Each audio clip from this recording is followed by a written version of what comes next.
So, hello everyone again. This is lecture 1 part 3 of communication systems. I am Sameer Lavankar. Let us move on to the discussion. So, just a little course outline for you. We started with introduction, what is communication systems, what is the requirement of communication systems, how is it being evolved during the last 200 to 300 years.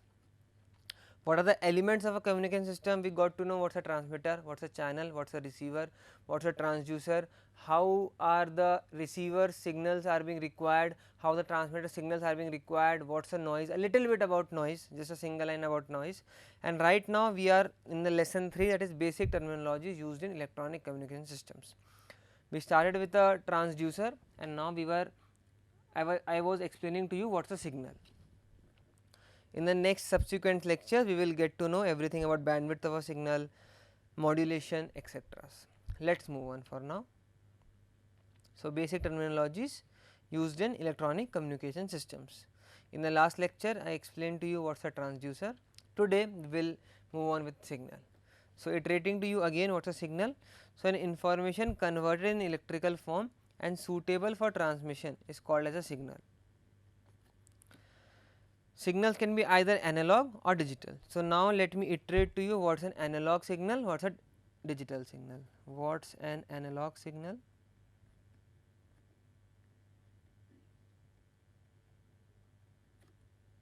What is a digital signal?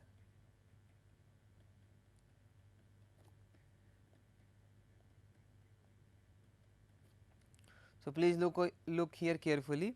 So, analog signals are continuous variations of voltage or current.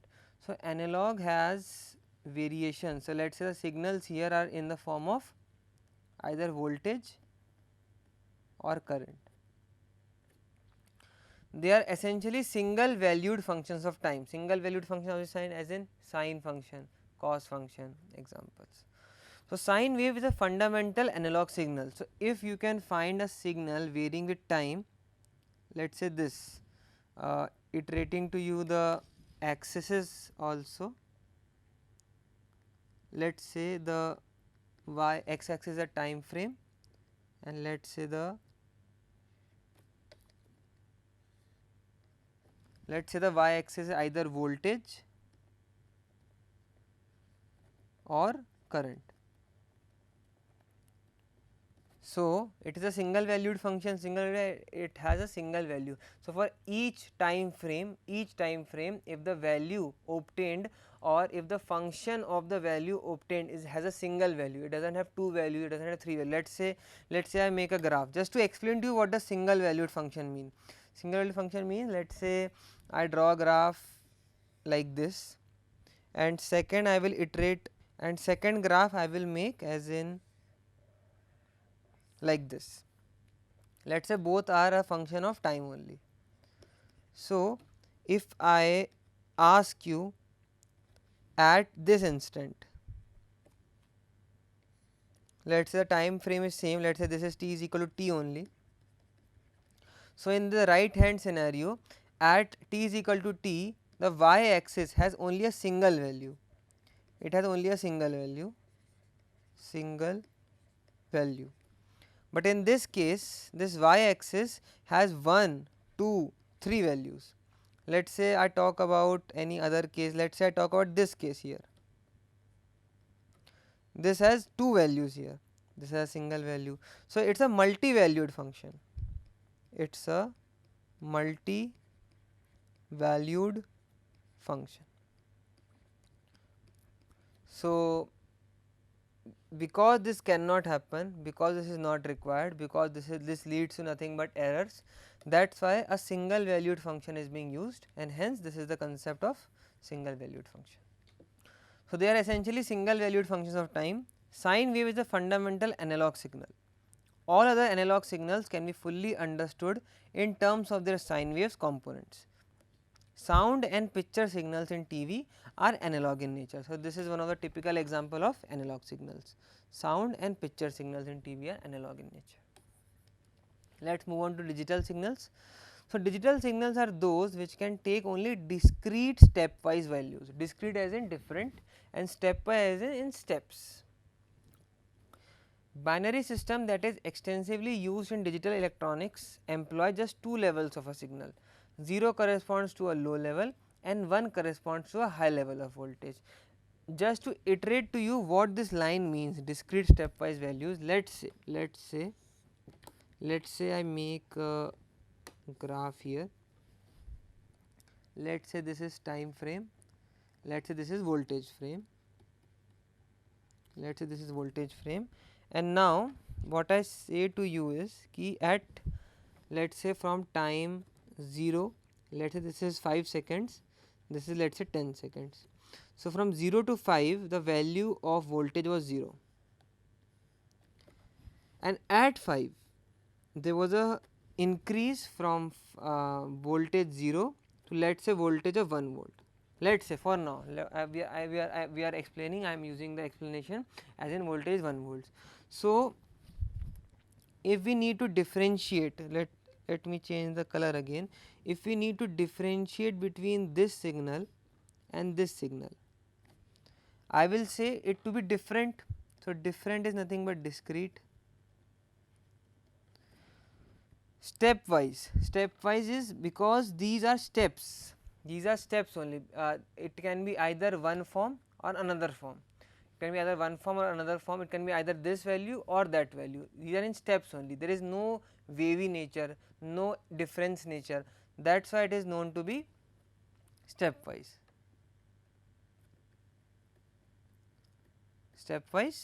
And values is the okay. So that's why it is known as discrete stepwise values.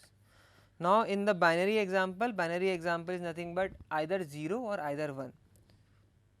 If you also learnt in different concepts, binary language is the only and only language which is understood by a computer.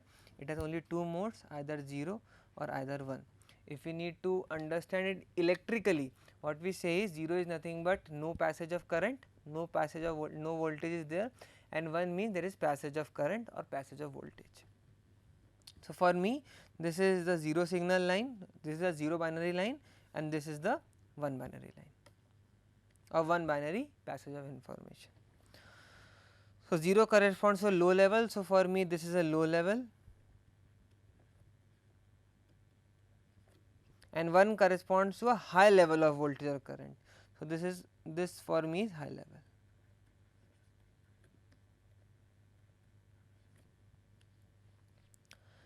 Next, there are several coding schemes useful for digital communication. They employ suitable combinations of number systems such as the binary coded decimal. American Standard Code for Information Interchange is a universally popular digital code to represent numbers, letters and certain characters. So what does this last 3 lines explain? I will explain to you using 2-3 examples. So what does passage happens in a computer? It only understands binary number, that is 0 and 1. So what people did was they assigned different forms.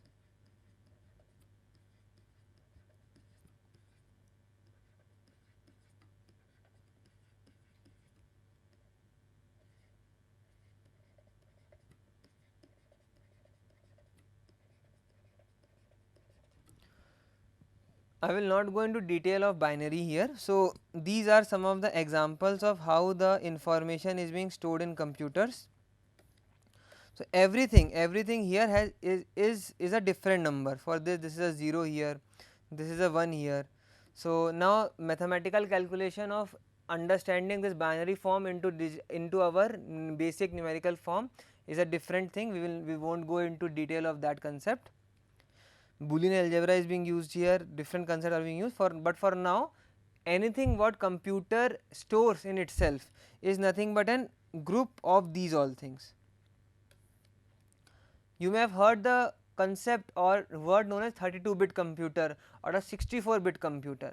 64-bit computer is nothing but if the let's say there is a computer in which the information is being stored in this form only.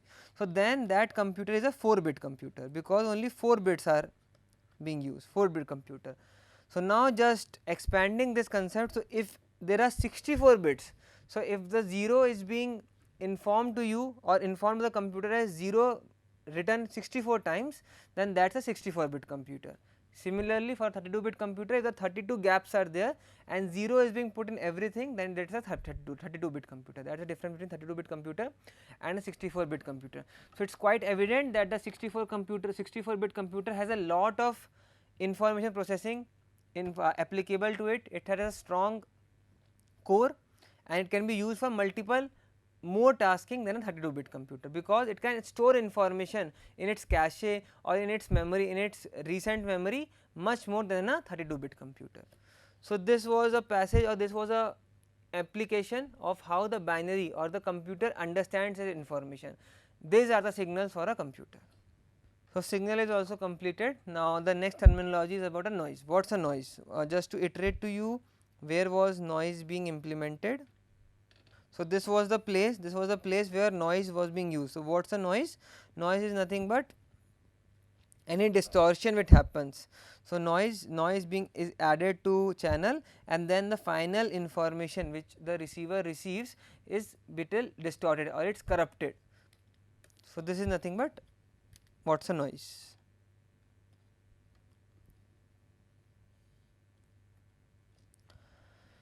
So, noise refers to the unwanted signals that tend to disturb the transmission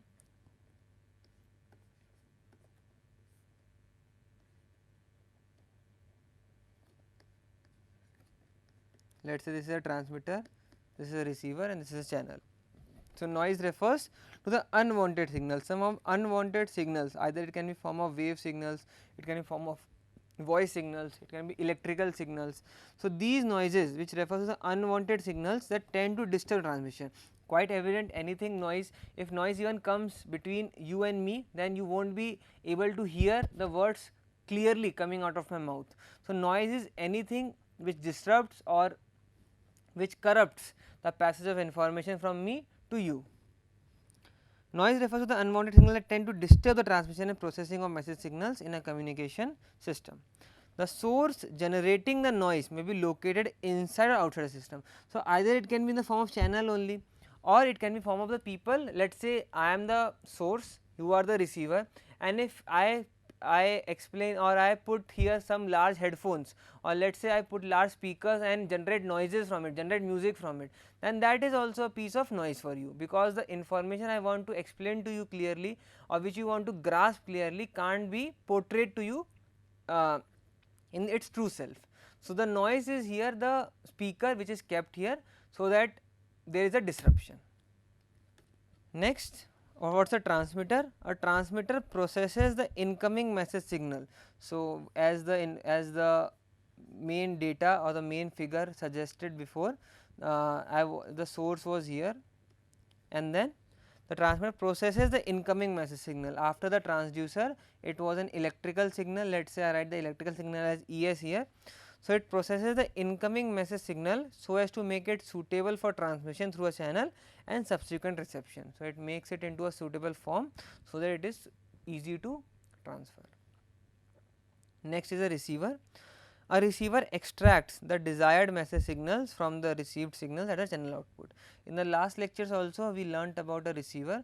So, what receiver does is, as the information is being passed to you in electrical signal, but let us say if the passage or the person who is the user of this information only understands English language or only understands voice signals. So, there is a need, or there is a need, strong desire to convert the or reconstruct the electrical signal into non-electrical signal. So, what does a receiver does is, it extracts the desired message signals from the received signals at the channel output. Channel output as in output of this channel. Let us say the channel's output is this. After the channel has completed its propagation, channel output will be nothing but the thing or the main signals which the receiver gets. Next is attenuation. Attenuation is very important concept to understand the subsequent slides. So, please look over the definition of attenuation very clearly. The loss of strength of a signal,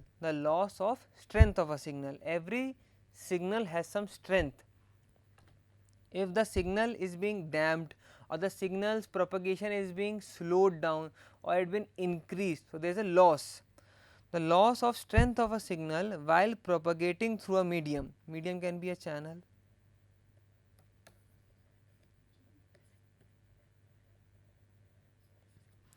So, the loss of strength of a signal while propagating through a medium is known as attenuation.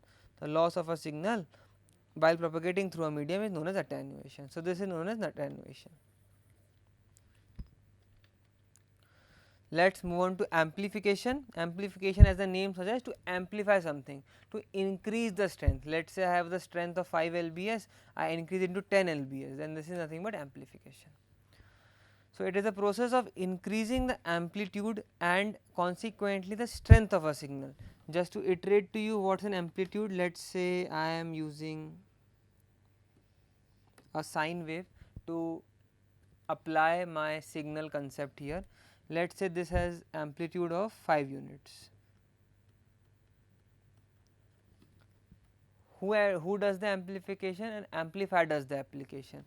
So, if an amplification is done and there is an increase from 5 units, so let us say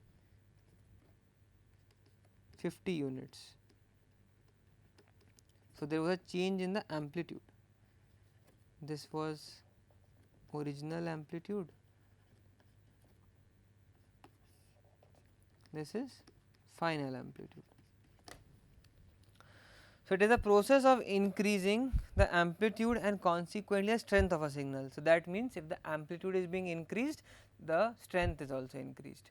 Similarly, in attenuation part there was a decrease in the signal, but what does decrease in signal means? It is the decrease in the amplitude. So, it is a process of increasing the amplitude and consequently the strength of a signal using an electronic circuit.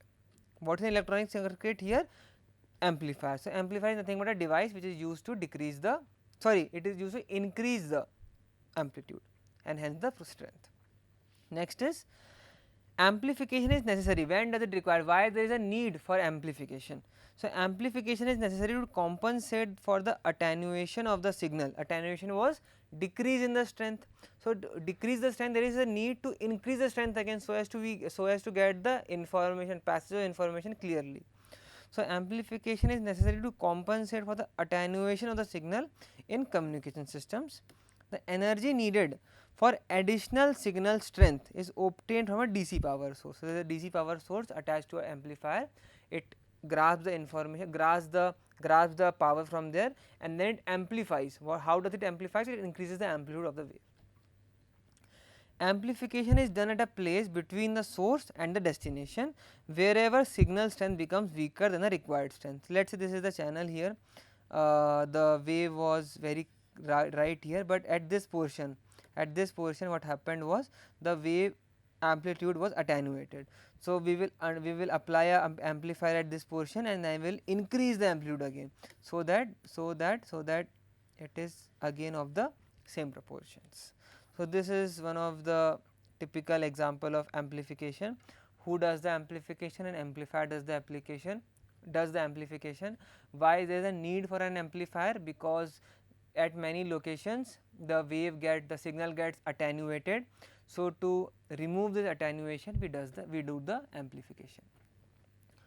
So, for now let me conclude it here only. In the next lecture we will start with what is a range, what is a bandwidth, and hence we will start with bandwidth of signals. For now this is the final thing. So, course progress for at the end of lecture 1 is we have completed introduction concept, we have completed elements of a communication system. Right now we are in lecture 3, that is basic terminology used in electronic communication systems. I think we are left with range and bandwidth only. Then we will go on to what's a bandwidth, of signals, why is there a need for bandwidth for everything. Then next will be bandwidth of transmission medium, followed by propagation of electromagnetic waves, modulation and amplitude modulation, which is one of the example of one of the cases of modulation. For now, thank you.